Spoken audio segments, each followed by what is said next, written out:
we're going to both agree that we'll never buy another digital product or sign up for another email list because we're hoping to get just an endless bucket of content ideas. Because today we're going to learn to build your own, because it will actually work. And won't that be nice? Welcome to the More Profitable Podcast with Stacey Harris. I'm Stacey, and this is the spot to learn more about the strategies, tactics, and tools you need to build your more profitable podcast. My team and I work every day with podcasters like you to shift shows from frustrating time sucks to productive members of your sales team, because your show should be built to generate and convert leads. So let's get into it. We're going to dig in today and build, honestly, sort of this stuff we do inside of the Profitable Podcaster Mastermind, a version of it anyways. This is also the work we do in a podcast strategy intensive. This is also the work we do when we sit down with our clients every quarter who work with us for production. And we're gonna build the system that builds your content plan. Now, I will say, this is easiest to do in a group like we do in the mastermind, or with a buddy like you do with intensives, or our production clients do when they sit down with me. But talking through this today will give you an awareness, and that awareness is huge. I remember early in my business, I got really deep into some woo stuff and manifesting and all of these things. And one of the things that I loved that sticks with me, and we still do a ton in our family, is this awareness game, right? What I'm paying attention to matters, right? What I'm paying attention to, I will see more of. And the game you play to do this is you decide to count certain things. So in our house, it's green cars. We count green cars. It's been lots of things over the years. Right now, it's green cars. These questions act in a very similar way. When you start to increase your awareness about how often your content ideas are all around you, you will continue to see more and more of them. And my case study for this, my proof of this, is that our production clients who sit down with me for an hour every quarter to map out their next quarter of content, the first couple of times we do that, I'm asking questions. I'm asking the questions we're going to ask today. However, the clients who we've worked with for a year or 2 years or 3 years or 5 years in some cases, when we come together for their quarterly calls now, they generally have a bunch of ideas already. I had this come up on my sales calls. This is coming up all the time when I'm speaking at events. This gets submitted in our questions, submission form for webinars or in the program, or, depending on the business model of the client, it comes from different spots. But because we have had this conversation over and over again now, their awareness is high. And so they're able to come ready. And this is one of the reasons in our production boards, we have an episode idea area. Because when these happen, we need some place to put them, because that is actually the problem. And that's what I want us to start with. The problem that many, heavy on the air quotes here, content experts are trying to solve is that you don't know what your audience needs to hear. And that's actually not the problem to solve. The problem to solve is when you are put on the spot and it's time to record something, you cannot instantly recall what the best bit of content will be to achieve the goal you're trying to achieve with that bit of content, be it a video, a blog post, a podcast, a TikTok, a social media post, like an Instagram post, a Threads post, whatever it is. Like, insert medium here, whatever that is. And that's not because you don't know. It's because you do not have some place to go and get ideas. And so these content experts are that's not a problem. I will sell you 150 content ideas. I will sell you a list of questions to answer that are super generic. And we buy that, and then it gets us absolutely nowhere because they're super generic. They're not at all relevant. And they're the same thing everybody else who downloaded that is creating. And so we're just contributing the white noise that we all so hate. on social media, in podcasting, in, video content, in blog posts, whatever, on stage at events, all of it just becomes white noise because we are just trying to execute sort of for the sake of execution. And so it's imperative that you build this awareness so that you're no longer subject to the belief that the problem is that you don't know what to say. And instead, you've built your own solution and your question becomes, what do I say now? What do I need to say now of these options? My other sort of metaphor for this, and I think because you and I are alike, I think this will resonate, and I hope that's true because I need to know I'm not alone. There's something about having to choose what we're going to eat 3 times a day minimum, every day, over and over again, and often not just for ourselves, but for other people. I don't want to do it for me. Why would I want to do it for you?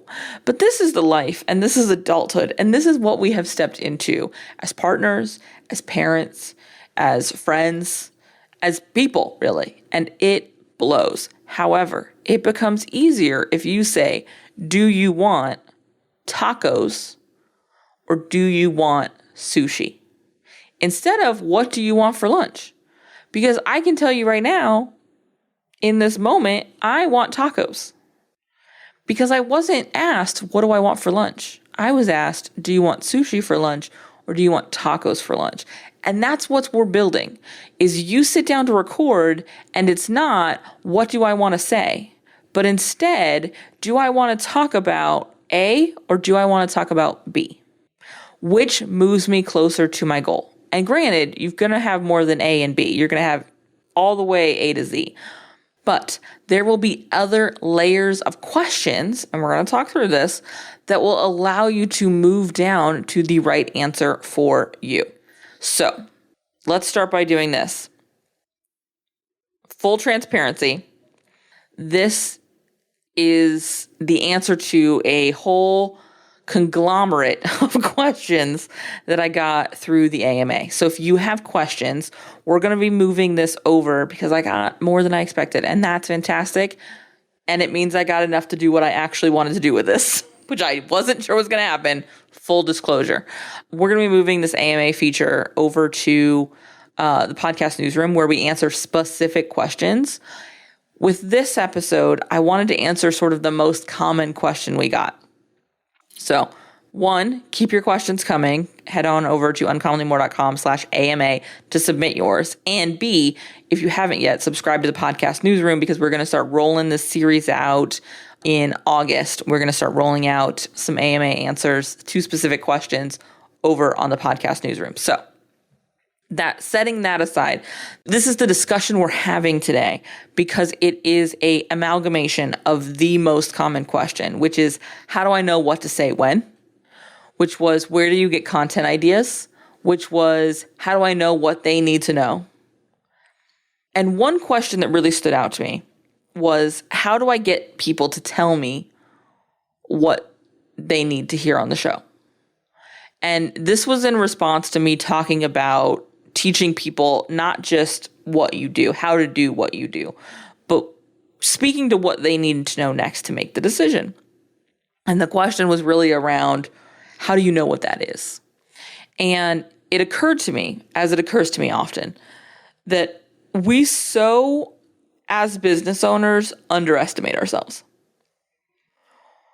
We are so deeply entrenched in trying to figure out what problem we need to solve next and how to solve it, that we too often end up in this endless cycle of looking outside of ourselves, when in reality, we know so much more than we give ourselves credit for.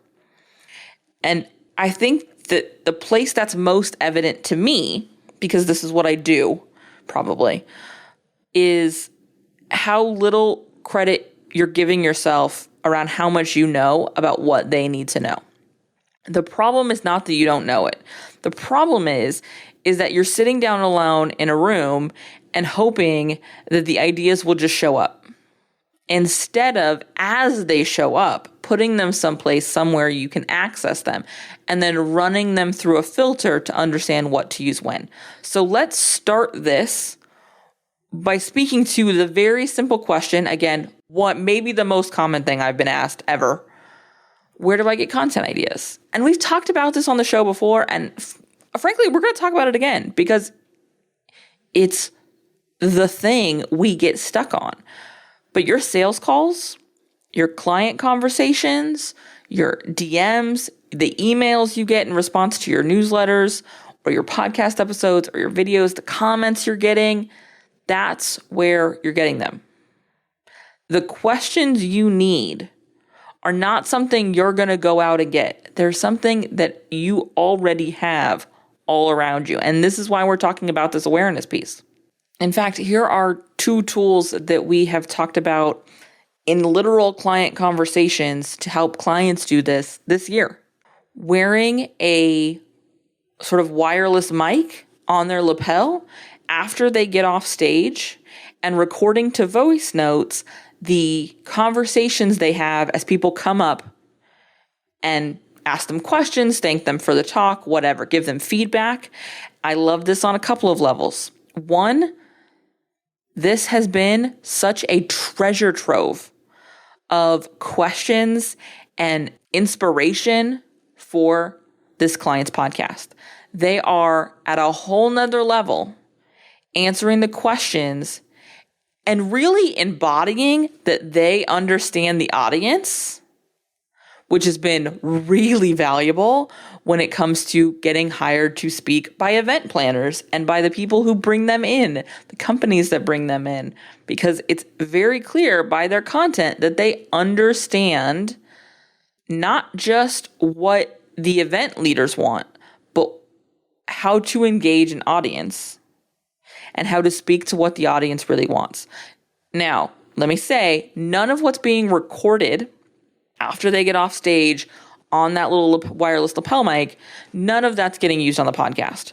This is where we're getting ideas, because anybody who's been on stage knows you get off stage, a bunch of people come up and start asking you questions and talking to you, and it's my favorite part. I love this part.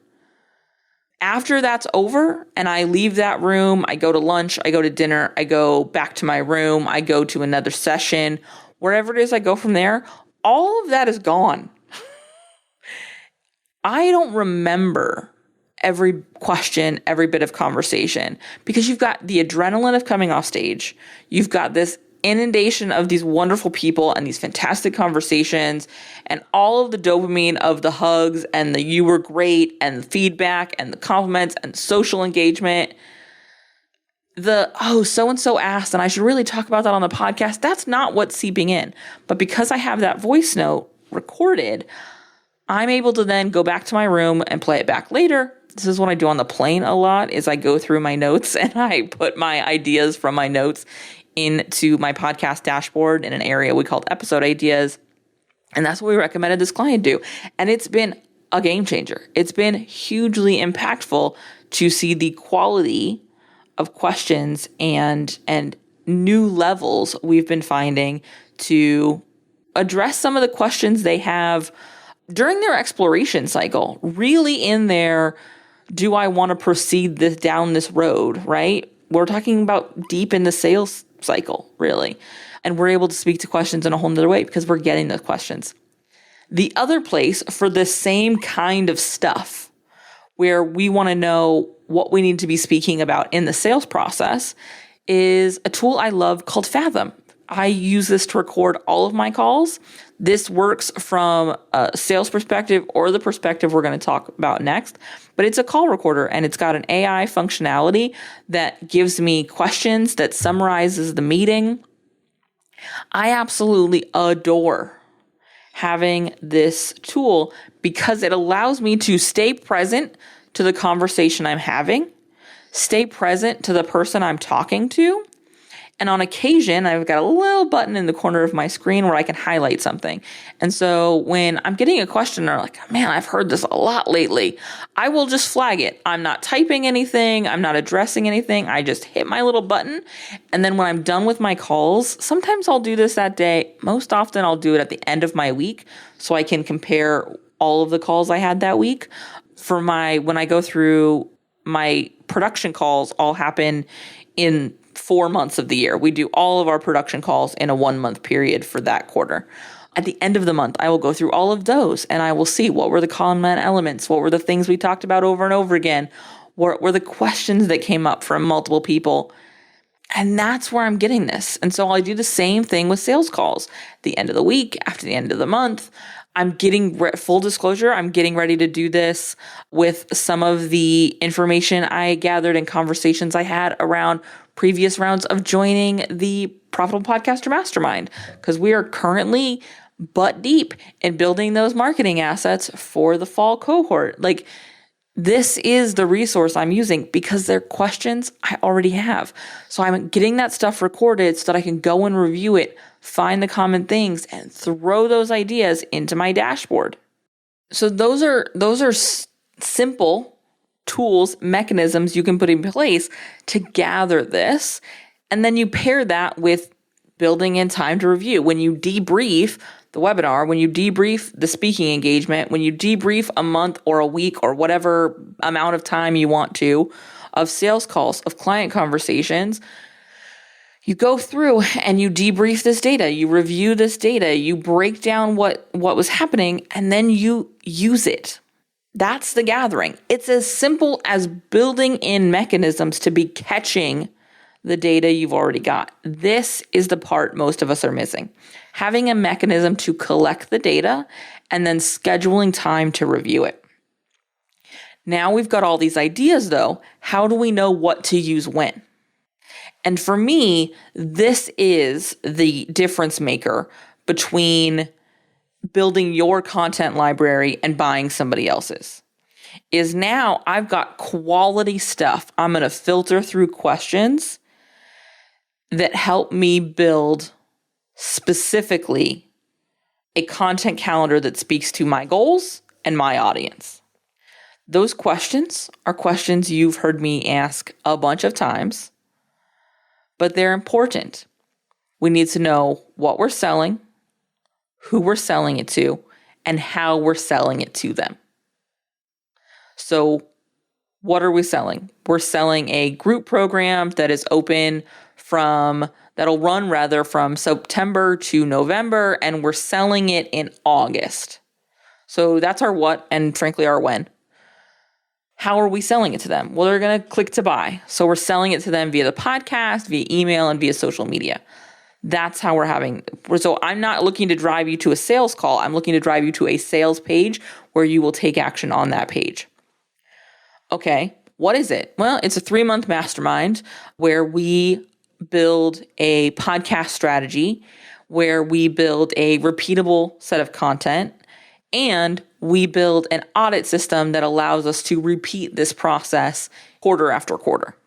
By the way, absolutely describing the Profitable Podcaster Mastermind right now. Now I know what I need to sell, right? I know where we're going. I have my destination logged in to the map. Now we can go back to that idea list and start getting the stuff we need to drive us there, to build the car, to build the road, whatever part of this metaphor fits here, to build what's going to get us to that destination. We can now go through all of those content ideas because we built these tools to collect that data, and we have built in that time to aggregate that data and review it. So that's what we're putting through. So now we are building content that gets them to a destination, to a decision point, whether that's regardless of what their decision is. Because it is just as important that this job is deflecting the people who are going to be a poor fit or who we're a poor fit for, as it is that it's attracting in the people who it's going to be a good fit both ways. Because it's not My goal is not to get everybody to buy from me.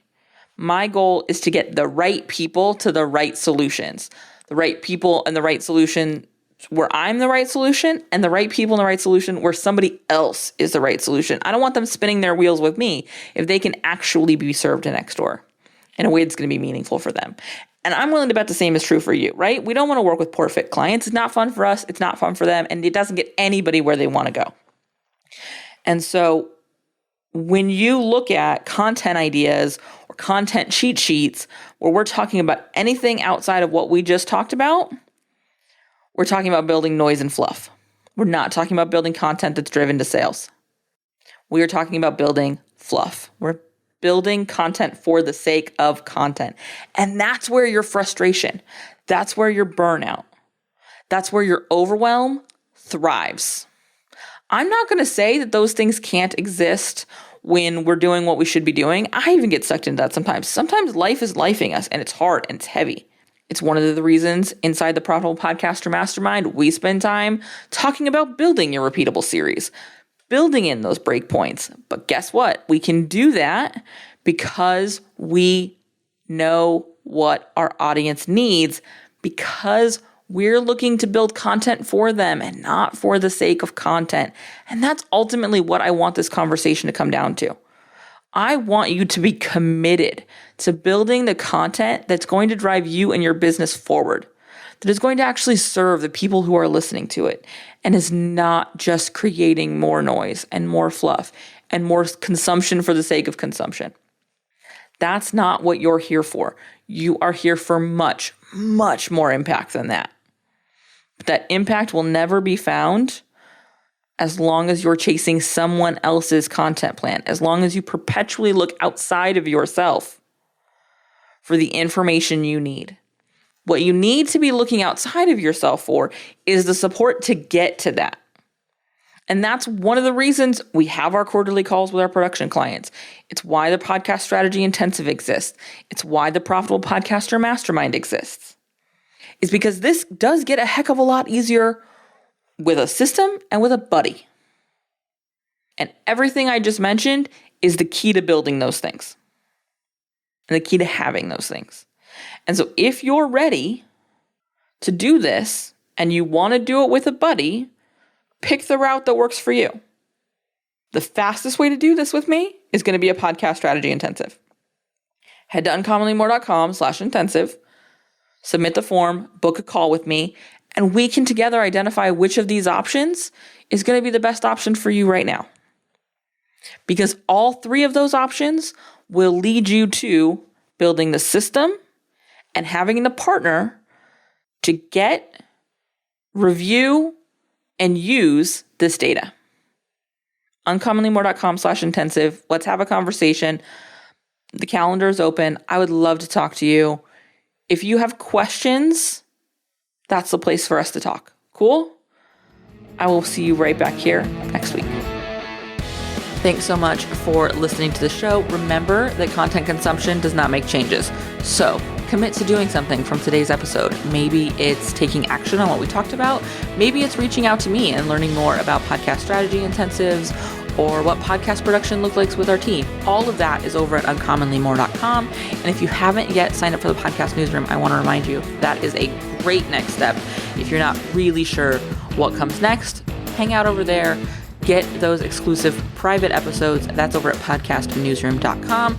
And the last favor I will ask, because social proof is endlessly important for sure, is to leave a rating or review for the show. If you go to ratethispodcast.com/more, that's the easiest way to do it. But I would love to hear what you thought of the show, what you think of the show, and if the show has been helpful for you. I can't wait to chat with you. So this is just the start of the conversation. Reach out so we can keep it going. Talk soon.